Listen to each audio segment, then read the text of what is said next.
Guys ever have a situation where you're putting in a plastic fender, something like that, and you can't find your clips? Like here? Zip ties. I'll show you how to use them. Punch yourself a couple of holes with a drill bit that's a little bit bigger than a zip tie. And then just grab your zip tie, make sure it's black. Don't get the super thin ones. Then you just feed it through here and around through that other hole. Just like so.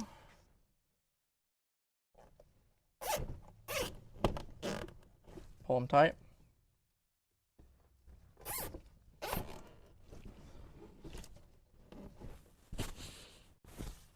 Cut off your tails. Try to make them as flush as possible. There you go. Ain't going nowhere.